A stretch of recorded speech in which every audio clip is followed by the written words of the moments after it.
کس پہ ذمہ داری ڈالی جائے؟ نہیں رعوف، اس میں بنیادی بات تو یہ ہے کہ ویسٹ کو تو بلیم کرنا بنیادی طور پہ ایک شکست خوردار مسخ شدہ ذہنیت کا کام ہے. میں کمزور ہوں، آپ طاقتور ہیں، تو مجھے اپنی کمزوری پہ کانسنٹریٹ کرنا چاہیے سو دیٹ یو کی ناٹ ابیوز مائی ویکنس. ایک بات. دوسری بات یہ ہے کہ ویسٹ، خاص طور پہ امریکہ کی آپ بات کر رہے ہیں، یہ تو ویسے جمعہ 8 دن کی بات. آپ کی تو ساری تاریخ ہی اس طرح ہے. آپ کی ساری تاریخ ایک دوسرے کی گردنیں کاٹنے پر مشتمل ہے. یہاں میں ایک بات کی وضاحت میں اکثر کرتا ہوں کہ بھائی جب تاریخ کو دیکھو تو بغیر تعصب کے دیکھو. آپ لوگ اگر تاریخ کو مس کریں گے، تاریخ کا کچھ نہیں بگڑے گا، وہ آپ کو مس کر دے گی. بغیر تعصب سے دیکھنے کا نتیجہ یہ ہے کہ آپ درست نتائج پہ پہنچیں گے اور پھر شاید آپ اس کو ریکٹیفائی کرنے کا بھی سوچ سکیں. اگر آپ اپنی کجی، اپنی کمزوری، اپنی غلطی، اپنے جرائم، اپنے گناہ، اپنی حرکتیں، اپنی پرفارمنس ہی نہیں ماننے کو تیار، اس کے علاج کی تو نوبت ہی نہیں آئے گی. آپ کی ٹوٹل ہسٹری، یہ ویسٹ کو گالی دینا، ویسٹ کو برا کہنا، وہ چھوڑیں، وہ تو ہمارے رائیولز ہیں. میرے اور آپ کے درمیان ایک مقابلہ چل رہا ہے جو صدیوں پر مشتمل ہے. تو you are most welcome to do anything you want. ہم کہتے ہیں وہ جی سازشیں کرتے ہیں، وہ آپ سے بہتر دماغ رکھتے ہیں تو سازشیں کرتے ہیں، آپ کر لیں. اور پھر جھوٹ ہے یہ بر صغیر کی تاریخ اٹھا کے دیکھ لیں. لارڈ کلائیو کے ساتھ 200-250 گورا تھا، باقی سارے ہم ہی لوگ تھے، ہمارے ہی بزرگ تھے. بکسر کی لڑائی میں شاہ عالم ثانی کا انہوں نے جو حشر کیا ہے، لڑنے والا کون تھا اس کے خلاف؟ بابر کو کس نے نکالا تھا فرغانہ سے؟ اس کے چچاؤں نے. یہاں کے اس نے کس کی گردن اتاری سب سے پہلے؟ ابراہیم لودھی کی. امیر تیمور نے کس کو مارا؟ یلدرم کو. پھر تو بنو امیہ، بنو عباس، یہ آپ کے ہاتھ سے اسپین گیا. اور پھر یہ اپروچ بھی غلط ہے، اسپین چلا گیا. اسپین ابا آپ کی بری میں لے کے آئے تھے. آپ طاقتور تھے اس وقت، آپ ایکسپینڈ کر رہے تھے. آج وہ طاقتور ہیں، وہ ایکسپینڈ کر رہے ہیں. جب آپ اپنا ورلڈ آرڈر، جب آپ میں سکت تھی، دم تھا، جان تھی، تو آپ اپنا ورلڈ آرڈر امپوز کر رہے تھے. آج وہ کر رہے ہیں. رونا کس بات کا؟ اس کو گالی مت دیں، اپنے گریبان میں جھانکیں. ہمارے پنجابی میں کہتے ہیں اپنی منجی تھلے ڈانگ پھیرو، تو انہوں سمجھ آئے. آپ کی ٹوٹل تاریخ، یلدرم پورے یورپ کو اس نے آگے لگایا ہوا تھا. امیر تیمور صاحب یہاں سے روانہ ہوتے ہیں، جا کے اس کا ستیہ ناش کر دیتے ہیں. مغلوں کا دور دیکھ لیں، کہتے ہیں جی انگریز نے ڈیوائڈ اینڈ رول کیا. کدھر ڈیوائڈ اینڈ رول کیا؟ انگریز تو آیا کوئی جہانگیر کے زمانے میں غالباً. Please correct me if I am wrong, sir Thomas Roe وغیرہ. اس سے پہلے جو آپس میں ایک دوسرے کی گردنیں کاٹ رہے تھے، تقریباً اس وقت آیا جس وقت بابر آیا اور انگریز جہانگیر کے دور میں تقریباً اس وقت. ٹھیک ہے، اچھا. اس سے پہلے جو مغل شہزادے ایک دوسرے کی گردنیں کاٹ رہے تھے، باپ کو اندر کر رہے تھے، سگے بھائی مار رہے تھے، شیر شاہ ان کے ساتھ لڑ گیا. یہ ٹوٹل پاور پلے ہے، صدیوں سے چل رہا ہے. محمد بن قاسم کو کھال میں سی کے بش نے بھیجا تھا. عبیدہ بن الجراح کے ساتھ کیا ہوا تھا؟ آپ کے جتنے جنرلز ہیں جس کو آپ اتنا گلوریفائی کرتے ہیں، کبھی اپنے بچوں کو پڑھائیں ان کے انجام کیا ہوئے تھے؟ ان لوگوں کے ساتھ کیا کیا آپ نے؟ کرنے والے کون تھے؟ اب یہ قدم قدم پہ سازشیں ڈھونڈنا، ان میں کیڑے ڈالنا اور لوگوں کو بتانا کہ جی وی آر دا بیسٹ. مجھے ایک اور بات بتائیں آپ لوگ، یہ ینگسٹرز بیٹھے ہیں، یہ غدار پیدا کرنے کا ٹھیکہ آپ نے کیوں لیا ہوا ہے؟ غدار آپ میں ہی یہاں کیوں پیدا ہوتے رہے ہیں، گوروں میں کیوں نہیں ہوئے؟ اس کی وجہ ہے رؤوف صاحب، غدار ایک خاص کلچر میں پیدا ہوتا ہے. جہاں فرد اور ریاست کا مفاد اس طرح ہو جاتا ہے نا، وہاں غدار پیدا نہیں ہوتے. سر تھامس رو نے جہانگیر نے اسے، اس کے بیٹے کا اس نے علاج کیا، وہ ٹھیک ہو گیا. اس نے انعام کے طور پہ کہا کہ اس کے برابر، اس کے وزن کے برابر، وہ موٹا آدمی تھا، سونا تول کے اس کو دو. اس نے کہا کہ بادشاہ سلامت، مجھے سونا نہیں چاہیے، میری قوم کو اپنے ملک کے ساتھ ٹریڈ کرنے کی اجازت دے دیں. آپ کے پاس یہ وفا 2007 میں نہیں ہے. آپ کے لیڈرز سوئس بینکوں کے کیس بھگت رہے ہیں.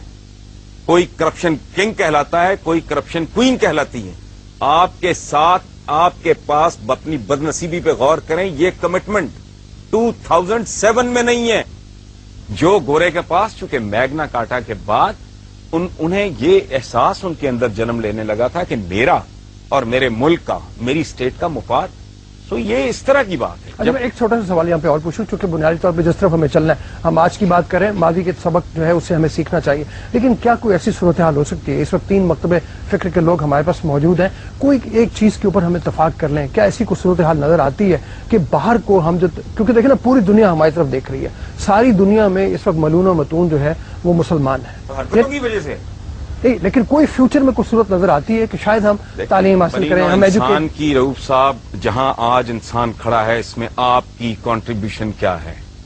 आपसे मुराद मेरी, हम की, हम सबकी 1 अरब 40 करोड़ मुसलमानों की कंट्रीब्यूशन क्या है? ये एक पैम्पर नहीं दे सके बनी नौ इंसान को, ये बॉल पॉइंट नहीं दे सके, ये गाड़ी की विंड स्क्रीन साफ करने वाला वाइपर नहीं दे सके।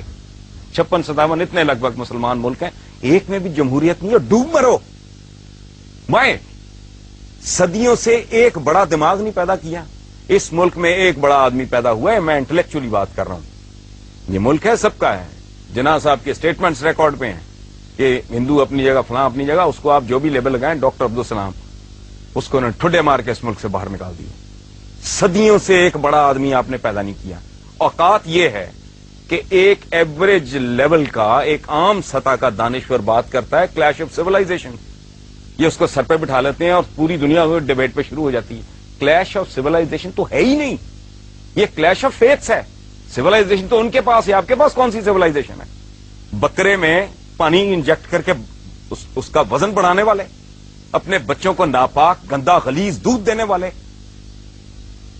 लाइफ सेविंग ड्रग्स में मिलावट करने वाले, जाली दवाइयां बनाने वाले, ला कानून, किसी मुल्क में ना आईन है ना कानून है, ना आवाम की कोई इज्जत है ना इज्जत है नफ्स है। आप रोटी नहीं दे सकते, इज्जत तो दें, आप वो भी नहीं दे सके। कौन सी ऐसी चीज, मुझे इतने यहां बच्चे बैठे हैं, इतने माशाल्लाह इस मुल्क की क्रीम बैठी है, मुझे एक बात, मैं दावा कर रहा हूं इतना बड़ा, एक बात बताएं जिस पे आप फख्र से कह सके कि ये हमारे पास है जो दुनिया में और कहीं नहीं है। ठीक जी, एक सेकेंड जी। पाकिस्तान में 3 तरह के मुसलमान अभी हैं। एक वो हैं जो एक्सट्रीमिस्ट हैं, जिनको यूरोप मतलब कहते हैं जी, जो खुद को हमला जो करते हैं, ठीक है। एक वो हैं जो लिबरल एक्सट्रीमिस्ट हैं, जो कि मुशर्रफ, जो कि डांस पार्टी, शराब सब कुछ साथ है और इस्लाम के नाम पे भी वो बोल रहा है। और एक हम लोग हैं, ठीक है। अब मेरा आपसे ये क्वेश्चन है कि आप हमें बताएं हम किसको फॉलो करें, हम कौन से इस्लाम को लेके चलें? जी हसन साहब, असल बात यह है कि यहाँ यंगस्टर्स बैठे हैं। देखो, अगर तारीख ठीक है और अखलाकियात के वो पैमाने नहीं हैं जो यहाँ बयान किए गए हैं, ये बड़ी सानवी सी चीजें हैं। जो यहाँ बड़े हीरोज बयान किए गए हैं ना पिछले 500 सालों में, उनमें एक आदमी भी ऐसा नहीं है जिनका बनी नौ इंसान नाम भी जानती हो, या जिसने कुछ कॉन्क्रीट जिसकी को कंट्रीब्यूशन हो। यहाँ बत्ती जल रही है ना, 1 मिनट बोले ना बीच में, मैंने आपकी बात में नहीं बोला। अल्लामा इकबाल को नहीं जानते आप? अल्लामा इकबाल दुनिया को नहीं जानते। उसने एन मैरी शेमर ने पीएचडी किया जर्मनी के अंदर, आपको पता ही नहीं किसी बात का। छोड़े है पूरी कायनात,